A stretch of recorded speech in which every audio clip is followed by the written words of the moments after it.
Este es mi video para mi proyecto final de la materia de Historia del Diseño, en donde analizaré y expondré a partir de una investigación elementos del periodo barroco, específicamente la vestimenta. Así que hablaré un poco acerca de textiles y accesorios que se encuentran en museos alrededor del mundo y la funcionalidad, tecnología y expresividad de la vestimenta barroca en general. La época barroca abarca desde finales del siglo XVI hasta mediados del siglo XVIII. Fue un periodo que destacó debido a su legado artístico, cultural y filosófico. El barroco se caracterizaba por su ornamentación, los acabados abigarrados y muy cargados con el fin de llenar todo el espacio. En el barroco denominaban las emociones pesimistas y depresivas, y esto era debido a la crisis histórica que se vivió en aquel entonces. Elegí el tema del barroco porque así como muchos de ellos disfrutaban del maximalismo, yo también. Me llamó mucho la atención al detalle de las creaciones y los colores que dan un sentimiento de lujo desde que los ves. En el siguiente punto me enfocaré más acerca de dar un poco del contexto histórico que se vivió durante este periodo, la Guerra de los 30 años, para empezar. Un conflicto que duró entre los años 1618 y 1648 en Europa Central. El por qué sucedió esta guerra llega a ser un tema complejo, pero principalmente fue debido a dos elementos principales: causas religiosas y políticas. La guerra estaba asociada a la rivalidad entre tres diferentes creencias de aquel periodo: luterano, calvinista y católico. Un personaje muy importante de este periodo fue Luis XIII, el rey de Francia, que tuvo una gran influencia en la vestimenta, especialmente de la época barroca. Fue gracias a él que se consolidaron prendas como trajes de cortesía con chaquetas ajustadas o los pantalones que llegaban a la rodilla, y también el uso de tejidos lujosos con encajes detallados y muy elaborados. El barroco abarca ciertas disciplinas del diseño en su mayoría, como el diseño de interiores con cúpulas maravillosas y en el diseño gráfico, en donde trabajaban con muchas tipografías diferentes que expresaban el mismo dramatismo que se veía en todo esto en general. Considero que el barroco sigue teniendo una influencia muy grande en el diseño de la actualidad, especialmente se puede ver en diseños de moda de alta costura o recreaciones teatrales. Ahora hablaré acerca de tres diseños barrocos que encontré en distintos sitios de museos y cultura.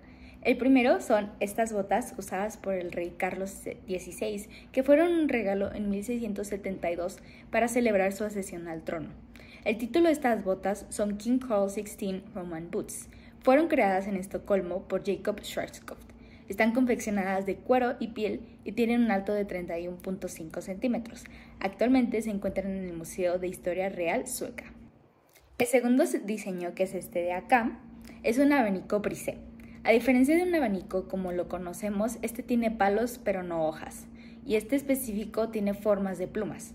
Estas plumas están hechas de un cartón rígido cubierto de seda, reforzado con varillas de metal. Se desconoce el autor de este, pero sí se sabe que fue creado entre 1620 y 1629 en Florencia, Italia. Tiene una longitud de 25 centímetros, un ancho de 41 y una profundidad de 25.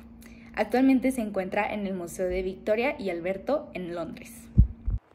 El último diseño del que estaré hablando el día de hoy es este textil llamado casulla, hecho alrededor del siglo XVIII, originario de la cultura italiana. Está bordado con un hilo de seda y metal y un encaje de metal también. Su procedencia es que estuvo en manos de la señora Samuel Stifel hasta 1938, hasta que pasó a ser propiedad del Met Museum en Nueva York.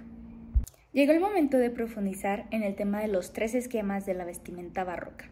El esquema funcional es aquel que se centra en la ergonomía y mecanismos de los diseños. El esquema expresivo se centra en lo perceptual y lo simbólico. Y el último, el esquema tecnológico, que trata acerca de los materiales y procesos de un diseño. Con respecto a la época barroca y el punto de vista funcional, es que la vestimenta estaba adaptada al contexto social y en su mayoría cumplía con las necesidades de las clases altas. Algunas de las funciones de la vestimenta era proteger del clima y que debían permitir movimientos fluidos para actividades como bailes y ceremonias. En el esquema expresivo, la vestimenta declaraba mucha emoción y poder.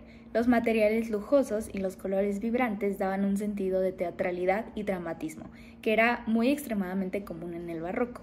Cada prenda iba acorde al rango social de quien la portaba. Algunos de los símbolos importantes fueron la luz y la sombra, que expresaba la dualidad entre lo divino y lo terrenal, los ángeles y los querubines, que transmitían una presencia divina y eran el punto medio entre el cielo y la tierra, además de hacer algo muy simbólico en la Iglesia Católica. Y finalmente el esquema tecnológico, en donde los materiales más comunes eran el terciopelo, la seda, los bordados de oros y encajes elaborados. Algunos de los procesos que se perfeccionaron fueron técnicas de confección y herramientas como las agujas. En el barroco también se empezaron a utilizar mucho los corsets con el fin de dar forma al cuerpo. Para cerrar con todo este recorrido, quiero reflexionar sobre la vestimenta barroca, con la vestimenta contemporánea de la actualidad. En la época barroca, la ropa estaba altamente influenciada por los excesos políticos, sociales y también religiosos. Hoy en día ya no sucede esto, ya no se vive debajo las mismas normas estrictas de vestimenta y ahora es mucho más diversificada. Sin duda, puedo notar algunos elementos barrocos en la actualidad, como los corsets, que en los últimos años han regresado. Y otro ejemplo son las colecciones por el diseñador Alexander McQueen, quien ha creado hermosas prendas con elementos del estilo barroco como este o este. Uno de los aprendizajes que me deja este proyecto es cómo influyen las condiciones sociales en el diseño. Y lo que noto del barroco es que a pesar de haber sido una época oscura y de guerra, en la vestimenta se muestran cosas muy bellas, muy extravagantes y muy coloridas. Otro aprendizaje que me deja este proyecto es la importancia de la narrativa en el diseño. Por ejemplo, en el diseño gráfico. El producto debe ser visualmente atractivo para atraer a clientes, pero también debe transmitir un mensaje claro, directo y poderoso, como lo era la vestimenta barroca. Creo que esto es algo útil que puedo aplicarlo como profesionista en el futuro. Llegamos al fin del video. Muchas gracias por su atención.